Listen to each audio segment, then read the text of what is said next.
Ukraine's operation to dislodge Russian oil refineries has had an effect. The Russian occupation army has begun to experience a fuel shortage. This was confirmed by the Russian Z resource, Northern Channel, which is associated with the Russian armed forces. The aftermath of the strikes on the oil refinery has reached the front. It was obvious that they needed to stock up on gasoline, but not the strategists at headquarters, the channel wrote. He clarified that the 68th Division of the Russian Armed Forces has been without gasoline for a couple of weeks now. Highly skilled occupiers, unable to carry out their missions due to the lack of fuel, are being transferred to assault aircraft and sent to their deaths. Before our very eyes, our most valuable specialists, communicators, aerial reconnaissance, FPV operators, everyone who works with equipment are being turned into infantry. Their generators are dead. There's no communication. The drones aren't flying. And these specialists, considered a useful assault resource, are now being herded alongside military personnel straight into a Ukrainian drone shooting range without cover or support.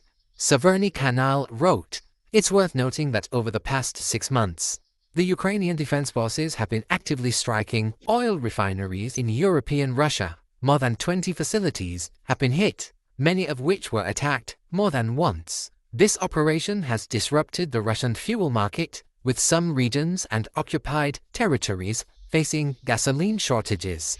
Recall Ukrainian armed forces attacks on oil refineries in Russia have reached a record in range and frequency. 2025 marked a record year for attacks on Russian oil infrastructure, which is already impacting refining volumes and the gasoline market. According to Verstka's calculations, attacks on oil refineries and oil depots have already surpassed the figures for the entire previous year and have affected enterprises deep within the Russian Federation, including Siberia.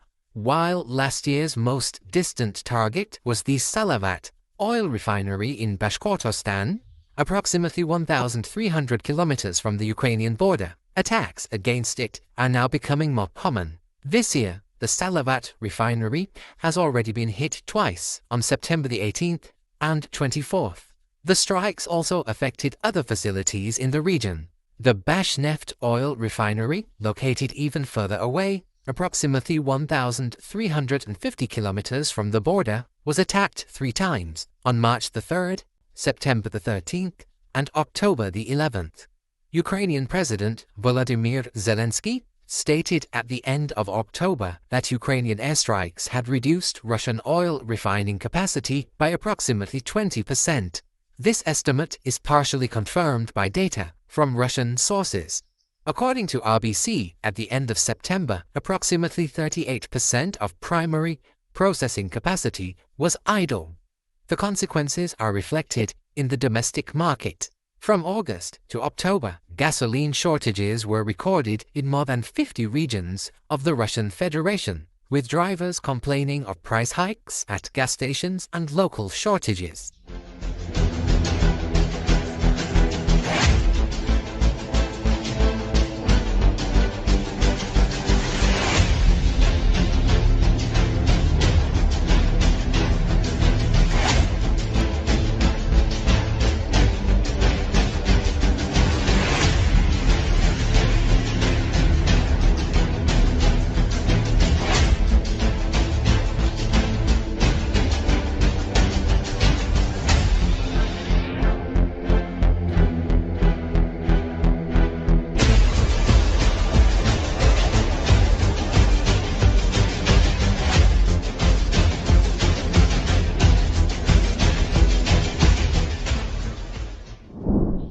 Ukrainian forces launched new sea and air drone attacks on Russian targets on the night leading to Monday, focusing on a major Black Sea oil terminal in Tuapse Krasnodar region. The operation followed a similar strike about 10 days earlier that caused significant damage.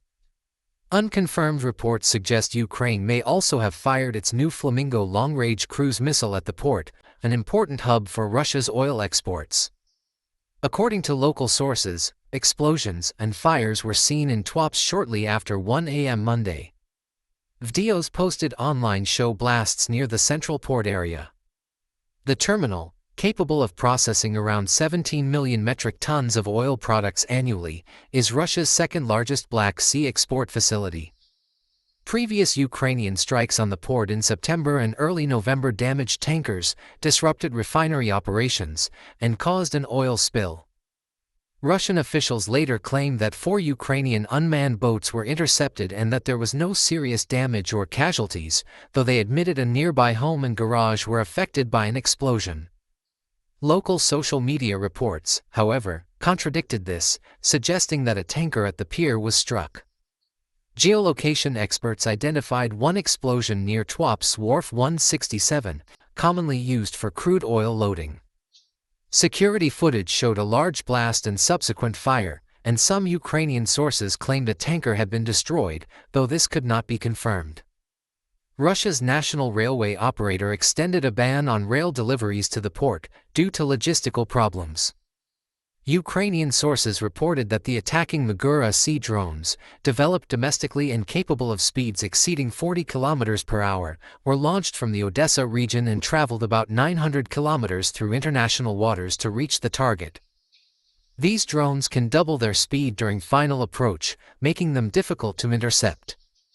Alongside the sea assault, Ukrainian drones attacked infrastructure in Rostov, on the Sea of Azov. Russia claimed all incoming drones were shot down without damage, but local residents reported explosions near railway facilities. Ukrainian officials later stated that the Lykovskaya switching station had been hit.